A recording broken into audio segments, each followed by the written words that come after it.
Story 1. The Last Torch. Not all monsters hide in shadows. Some wear white hoods and burn crosses to send a message. This is the story of a small town haunted not by ghosts, but by what men are capable of. They say you can still smell the smoke behind the old chapel in Millstone, Georgia. Not wood smoke, not cigars, something darker. The stench of fear, of burning flesh, of silence bought with terror. My grandmother never spoke of it until the night she died. She called me into her room and asked, "Do you remember the church on Hollow Pine Road?" Of course I did. Everyone in town said it was haunted. She looked at me with hollow eyes and said, "We made it haunted." It was the summer of 1936. Millstone had one dirt road, one school, and two churches. One for whites, one for blacks. When the Ku Klux Klan met, it wasn't in secret. They marched through town in broad daylight, crosses on their shoulders, flames in their eyes. That summer, a new preacher came to the black church, Reverend Eli Thompson. He was young, calm, defiant. He preached of courage, of unity, of rising above fear. The town listened. So did the Klan. One night after service, Reverend Eli was dragged from the pulpit by men in white robes. They didn't cover their faces that time. They wanted him to see who they were. They beat him nearly to death and told him, "Leave this town, or next time you'll burn with the cross." He stayed. A week later, fire lit up the woods behind the church.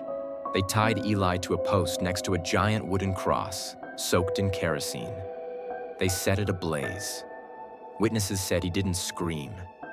He stared into the flames, then into the men's eyes, one by one. As the fire climbed, he said, "I will not be forgotten, and neither will you." After that night, something changed. One by one, the men who lit the fire started disappearing.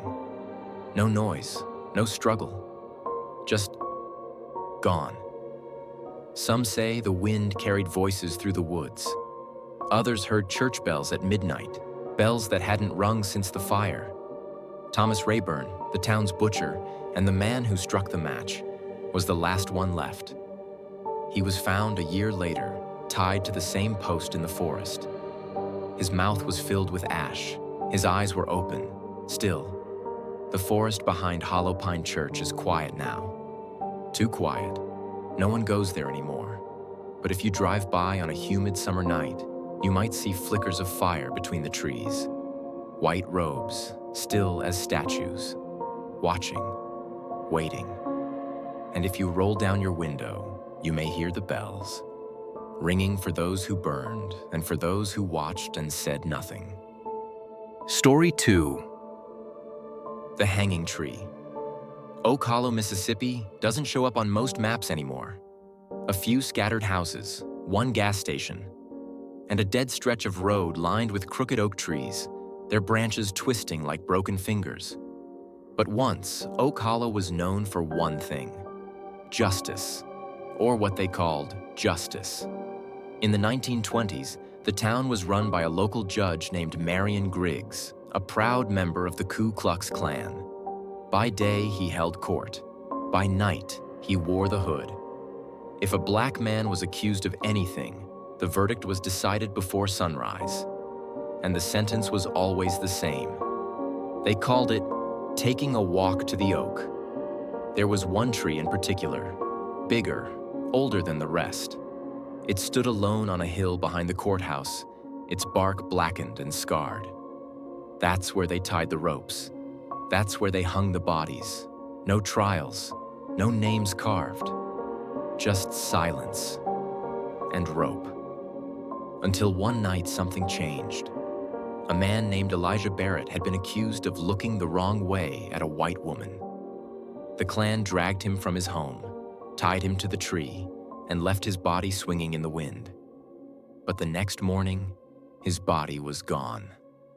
The rope was still there, the branch still bent, but Elijah had vanished.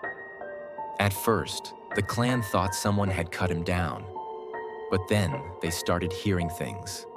The next man involved in the hanging, Deputy Lowell, was found 3 days later, hanging from the same tree with his eyes burned out. Then it was the blacksmith, then the coroner. One by one, every man who had stood beneath that tree started dying. Not just dying, disappearing, then reappearing, swinging from the same crooked branch. It wasn't just revenge. It was something else. The townsfolk said the tree started changing. The bark wept black sap. No birds landed on it. Even the wind refused to blow near it. By 1930, Judge Griggs was the last of them. He boarded up the courthouse and never left his house again. But one night, the neighbors heard the sound of boots on the porch and a creaking rope. They say he ran screaming into the woods, toward the hill. No one ever found his body. But the next morning, the tree had 2 ropes hanging. And every year since, on the same night, people in Oak Hollow hear a sound that doesn't belong. A heavy snap echoing across the hill like a branch giving way, and something swinging just out of sight. Story 3. The Man in the Ashes. They called it justice, but what happened in Renshaw, Alabama in the spring of 1947 was anything but. It started with a man named Carter Hill, a quiet black farmer who'd bought a small plot of land just outside town.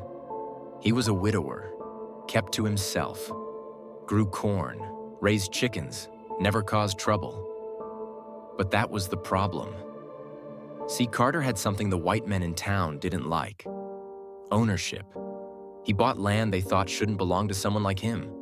And in a place like Renshaw, the Ku Klux Klan didn't need a reason, just a target. One morning, Carter woke to find a warning nailed to his door: a charred wooden cross, a single word burned into it: leave. He didn't. A week later, his house burned down. But Carter didn't scream. He didn't beg. He didn't even leave the property. He just rebuilt on the ashes. Locals say he became strange after that. Never spoke, never came into town, never bought wood, just used whatever he could find in the charred remains of his home. But he always rebuilt, and the Klan hated that. So one night, they decided to finish it. A group of 6 men rode out in the dark, white hoods tight around their faces. They dragged Carter from his cabin, tied him to a stake, and poured gasoline at his feet. But when they lit the match, something went wrong. The fire rose, higher than it should have. It roared, not like flames, but like a scream. The ground shook, the sky turned black. One man swore he saw Carter smiling through the flames. Only one of the 6 men made it back. He was blind. Charred scars covered his hands. He spoke nonsense until the day he died, repeating one phrase over and over: he wouldn't burn, he wouldn't burn, he wouldn't burn. They never found Carter's body, but the ashes of his cabin never cooled. And then the others started disappearing. One by one, the men who'd been there that night vanished. Some from their beds, some from locked rooms. All gone, and every time, ashes left behind. Sometimes shaped like footprints, sometimes handprints on the walls, sometimes a charred wooden cross. Now, the land where Carter Hill once lived is empty. No one goes near it. The grass won't grow. Animals avoid it. But on moonless nights, drivers passing through say they see a man standing in the middle of the road, covered in soot, skin blackened like coal with glowing eyes, waiting, watching, and if you stop, he leaves his mark, a handprint burned into your windshield, and the word, justice. Please don't forget to like and subscribe, and remember, the darkness is always surrounding us, just waiting for a chance. Thanks for watched. See you next story.